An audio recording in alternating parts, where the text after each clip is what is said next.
Hello दोस्तों, welcome to class note channel. आज मैं क्लास 8 एसएसटी हिस्ट्री का चैप्टर 1 डिस्क्राइब करूँगी। आई होप आपको ये चैप्टर का एक्सप्लेनेशन अच्छा लगे। सो आप लोग मेरे चैनल को लाइक, शेयर एंड सब्सक्राइब ज़रूर कीजिएगा। तो फर्स्ट चैप्टर है हमारा हाउ, व्हेन एंड वेयर। हमारे इतिहास में कैसे, कब और कहाँ क्या क्या हुआ, इसके बारे में आज हम इस चैप्टर में पढ़ेंगे। तो let's start introduction. How important are dates? Dates इतनी इम्पोर्टेंट्स क्यों होती हैं? Early history was synonyms with dates. तो हमारे जो शुरुआती इतिहास था उसमें हमारे डेट्स का बहुत इम्पोर्टेंट रोल होता था। क्यों? क्योंकि dates very important. For example हमारे बर्थ डेट्स होते हैं, ठीक है, तो हम सबको भी पता है हमारा बर्थडे आने वाला है, या हमारा बर्थडे लास्ट ईयर ऐसा हुआ था, वैसा हुआ था। कुछ इंपॉर्टेंट चीज़ें होती हैं जिसके बारे में हमें डेट्स के थ्रू ही पता चलता है। तो हमारे इतिहास में क्या क्या चीज़ें हुई वो डेट्स के थ्रू ही पता चलती हैं। अगर हमें यही नहीं पता होता है कि एशियन टाइम में क्या चीज़ें हुई थी, तो हम लोग कभी जान पाते कि हमारे इतिहास में क्या क्या चीज़ें हुई थी। तो डेट्स के थ्रू ही हमें चीज़ों के बारे में पता चलता है। तो हिस्ट्री इज़ अबाउट फाइंडिंग। हमें हमारा इतिहास ये बताता है, पता लगाने पे मजबूर भी करता है और पता करवाता भी है कि how thing were in the past में कैसे क्या चीज़ें हुई थी। How thing have changed, past में क्या क्या बदलाव हुए थे। बदलाव कैसे पता चलेगा? हम पास्ट की चीज़ों को आज की चीज़ों से कंपेयर करेंगे तो हमें पता चलेगा ना कि पास्ट में क्या चीज़ें हुई थी और आज के समय में क्या चीज़ें हुई हैं, राइट। सो आगे बढ़ते हैं। Previously history was an account of battle and big events. तो हमारे इतिहास में सबसे पहले हमें ये पता चलता है कि युद्धों के थ्रू पता चलता है कि कहाँ कहाँ कौन कौन से बड़े बड़े युद्ध हुए थे और कौन से इम्पोर्टेंट इवेंट्स हुए थे। तो किसी साल में किसी राजा को ताजपोशी होती थी, क्राउन पहनाया जाता था, फिर उसकी शादी होती थी, उसके बच्चे होते थे, राजा का बेटा राजा बनता था, ठीक है। तो उत्तराधिकारी के लिए भी, ठीक है।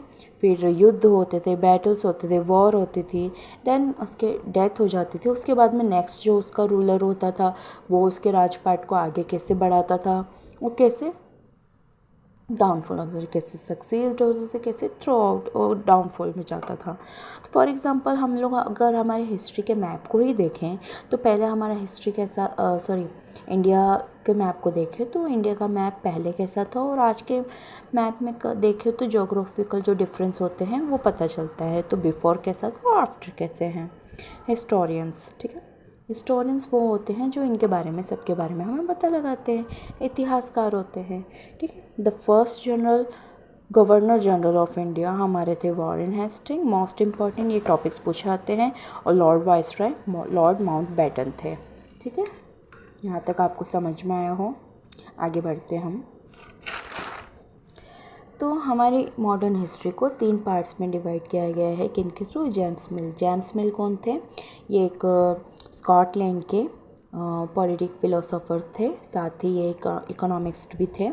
तो इन्होंने हमारी इंडियन हिस्ट्री को 3 भागों में डिवाइड किया है, हिंदू, मुस्लिम एंड ब्रिटिश, ठीक है। उन्होंने एक बुक भी लिखी थी of history of British India.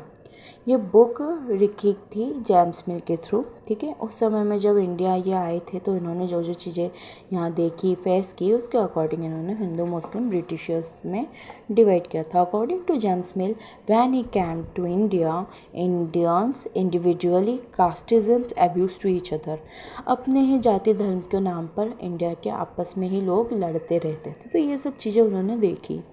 जिस प्रकार यूरोप के लोग वेल एजुकेटेड थे उसी प्रकार इंडियंस को भी वो चेंज करना चाहते थे। अकॉर्डिंग टू जेम्स मिल, ऐसा उनका थिंकिंग प्रोसेस था जेम्स मिल का, क्योंकि वो यहाँ जो चीज़ें देख रहे थे वही तो वो करेंगे, वही तो वो लिखेंगे, वही तो वो बताएंगे। क्योंकि हमारे इंडिया में पहले कास्ट को लेकर बहुत सारे एक दूसरे में मतभेद थे, भेदभाव हुआ करते थे, ऊंची जाति वाले नीची जाति को दबाते थे, तो वो सारी चीज़ें यहाँ पे होते थे। वो ये सब चीज़ें देखते भी थे। तो क्लासिफिकेशन, नेक्स्ट टॉपिक है हमारा क्लासिफिकेशन। इंडियन हिस्ट्री को हमारे हिस्टोरियंस ने 3 भागों में डिवाइड है, एशियंट, मिडिवल एंड मॉडर्न, ठीक है। आगे भी हम लोग इसके बारे में पढ़ेंगे। आगे चलते हैं हम लोग, यहाँ इस चैप्टर में हम मॉडर्न हिस्ट्री के बारे में पता चलते हैं। अब देखिए, हमारी जो इतिहास में जो लोग थे उस समय के, वो मॉडर्निटी को नहीं ले पाए थे। क्यों?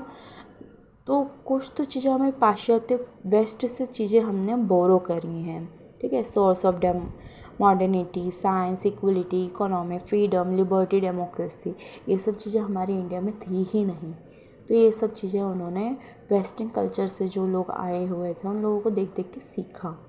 तो हमारे इंडिया में ये सब चीज़ें नहीं थी। फॉर एग्ज़ाम्पल विज्ञान के बारे में बात करें तो विज्ञान की शाखा भले हमारे इंडिया में बड़े बड़े साइंटिस्ट ये सब हुए हैं, बट उस समय पर हर लेवल पर नीचे से लेके ऊपर वाले तो ठीक है, मतलब जैसे कि जो कैपेबल थे, अच्छे अमीर थे, पैसों से अच्छे थे, मतलब जिनमें कैपेसिटी थी एजुकेशन लेने की, वो लोग कर पाए। बट इसका विकास हर लेवल पे तो नहीं हुआ, है ना। कास्टिज़म के चलते छोटी जाति के लोगों को तो उसमें अधिकार ही नहीं दिया जाता था पढ़ने लिखने का। महिलाओं को घर के अंदर ही रखा जाता था, उन्हें भी पढ़ने लिखने का कोई हक नहीं था, ठीक है। तो ये बहुत सारी चीज़ें हैं जो उस समय फेस कर रहे थे, ठीक है। फिर धीरे धीरे ब्रिटिशर्स का आना शुरू हुआ। ब्रिटिश रूल को कॉलोनियल पीरियड भी कहा जाता है। कॉलोनियल का मतलब होता है एक देश दूसरे देश को कैसे रूल करता है, जो रूल करता है वो कॉलोनियल पीरियड में कहलाता है। तो British conquer to whole India, British ने धीरे धीरे करके हमारे इंडिया को पूरा कैप्चर करना शुरू करा है। उन्होंने रिवेन्यू कलेक्ट करने शुरू करे। स्टॉप इकोनॉमिक ग्रोथ, हमारे इंडिया की इकोनॉमिक ग्रोथ को रोक दिया। क्यों? क्योंकि वो लोग परचेस करते थे लो प्राइस पर और वैल्यू टैक्स कस्टम सिस्टम को वो लेकर आ गए थे और हमारा एडमिनिस्ट्रेशन सिस्टम को चेंज करके रख दिया था उन्होंने, ठीक है। तो ये सब चीज़ें धीरे धीरे कैप्चर करना शुरू किया था इंडिया ने।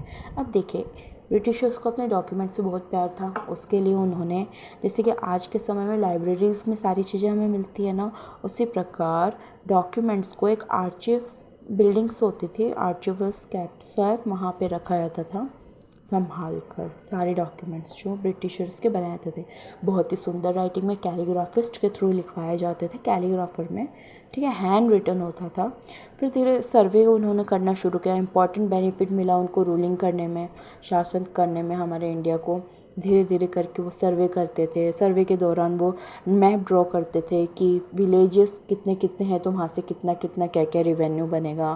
फ्लोरा को कहा जाता है, फ्लोरा का मतलब होता है वनस्पति और पेड़ पौधे, प्लांट्स जो इम्पोर्टेंट है वो कहाँ कहाँ हैं। फ्लोरा और फाउना, जीव जंतु कितने हैं, गाय भैंस भेड़ बकरी सब कितने मात्रा में है, सारी चीज़ें। एग्रीकल्चर का रिकॉर्ड रखा गया, लैंड का रिकॉर्ड रखा गया, ये सारी चीज़ें ड्रॉ कर ली उन्होंने मैप में, किसके थ्रू? सर्वे के through.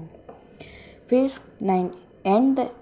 End of 19th century के एंड की हम बात करें तो कॉन्शियस ऑपरेशन हुआ था। जैसे हमारे इंडिया में हर 5-6 साल 10 साल में पंचवर्षीय योजना, 5 सालों में जनगणना वगैरह भी होती रहती हैं। तो कॉन्शियस ऑपरेशन हुआ करता था, या हर 10 साल में एवरी 10 years होता था, यहाँ पे नंबर ऑफ़ पीपल्स का रिकॉर्ड होता था। साथ ही साथ पूरे कंट्री में कितने कौन कौन सी कास्ट के लोग हैं, कौन कौन से धर्म के कितने कितने लोग हैं, कौन कौन से लोग क्या क्या ऑक्यूपेशन करते हैं, क्या क्या व्यवसाय करते हैं, सारी डिटेल कलेक्ट की जाती थी हमारे पूरे इंडिया की। आई होप यहाँ तक आपको समझ में आया होगा। आगे बढ़ते हैं। अदर सर्वे में हमें क्या पता चलता है? बोटानिकल, खाने पीने की चीज़ें कहाँ कहाँ पे अच्छी मिलती हैं वो सारा रिकॉर्ड रखा है। जूलॉजिकल, जानवरों के बारे में। आर्कोलॉजिकल, अच्छी अच्छी इमारतें, फोर्ट्स कहाँ पर हैं, क्योंकि ब्रिटिशर्स से इन्हीं पैलेसेस में जा के रहे हैं। पॉलोजिकल, ये ह्यूमन बींग्स के बारे में होता था। फॉरेस्ट सर्वे ऑल्सो डन, ये सब चीज़ें कराई थी। What official record do not tell, ऐसे रिकॉर्ड क्या थे जो नहीं कहे गए। अब देखिए, ब्रिटिशर्स थे तो वो अपनी अच्छी अच्छी बातें तो अपने आर्चिव्स बिल्डिंग्स पे रखवा लेते थे ना, लेकिन अपनी बुराई, कैसे वो शासन करते थे, कैसे इंडियंस के साथ प्रताड़ना में रहते थे, कैसे उनका शोषण करते थे, ये सारी बातें वो नहीं बोल देंगे। तो इस तरह का रिकॉर्ड जो हमारे इंडियंस फील कर रहे थे, जो फेस कर रहे थे उस समय का, वो किसी ने कहा गया, पर कहा भी गया तो वो कैसे कैसे कहा गया। Official record do not tell that what people in the country felt lay behind their actions, उनके एक्शंस के पीछे जो जो इंडियंस ने फेस किया वो रिकॉर्ड किसी से कहा नहीं गया। We need to look think in unofficial record, हमें उसके लिए अनऑफिशियल रिकॉर्ड्स को देखना होगा, which are more difficult to get than official record. ये ऑफिशियल रिकॉर्ड से भी बहुत ज़्यादा कठिन है ऐसे रिकॉर्ड्स को पता करना जो उस समय के लोग फेस करते थे। तो क्या क्या सोर्स थे जो अनऑफिशियल रिकॉर्ड्स पता किए गए? तो क्या है, डायरीज, उस समय के जो लोग डायरी लिखा करते थे उनसे पता चलता है। पिलग्रिम ऑफ ट्रैवल्स, जो ट्रैवलर्स आते थे, तीर्थयात्री आते थे, उनके थ्रू हमें ये बातें पता चलती कि उस समय के लोग क्या फेस करते थे। Autobiographies of important people, important लोगों की जो ऑटोबायोग्राफीज होती थी उनके थ्रू, पॉपुलर बुक्स के थ्रू, न्यूज़पेपर्स के थ्रू, रिटन आइडल लीडर्स जो होते थे उस समय के, उनके कुछ आर्टिकल्स वगैरह छपते थे उनके थ्रू, कवियों पोइट्स के थ्रू, नॉवेल्स के थ्रू। अब इसमें भी उन लोगों ने लिमिटेशन डाल दी थी। लिमिटेशंस क्या थी? तो देखिए, mandatories, education, people written in literate, जो भी लिख रहे हैं वो पढ़े लिखे होने चाहिए। एक्सपीरियंस ऑफ हिस्टोरियंस, इतिहासकारों को उनको पहले एक्सपीरियंस कराना, मतलब चेक कराए, उनको एक्सपीरियंस होना चाहिए तभी वो लोग उसे अप्रूव करेंगे। वर्कर्स इन माइंस में जो खदानों में काम करते थे वो लोग, एक दूसरे से बात कर करके उन्हें पता चलता था। पीजेंट्स, किसान, एक दूसरे के थ्रू इन्हें पता चलता था। एक जगह के किसान दूसरी जगह से बात करते तो उनके थ्रू पता चलता था, लेकिन उसमें भी लिमिटेशन लगा दी जाती थी। ट्राइबल्स, आदिवासी लोग जो जंगलों में रहते थे, धीरे धीरे करके ब्रिटिशर्स ने उन पर भी कॉन्कर करना शुरू करा था, जैसे बिरसा मुंडा वगैरह, इन सब के बारे में हम लोग आगे पढ़ेंगे। पुअर पीपल्स ऑन स्ट्रीट्स, जो गरीब लोग रहते थे, रोड वगैरह पे रहते थे, बेगर्स होते थे, उनके थ्रू, उनके साथ जो ज़्यादा जाते होते थे उनके थ्रू भी पता चलता है। तो ये कुछ अनऑफिशियल रिकॉर्ड्स जो सोर्स थे उनमें भी लिमिटेशंस डाल दी थी, मतलब पूरी तरह से हमको क्या कर रहा था, दबाने की कोशिश की गई थी।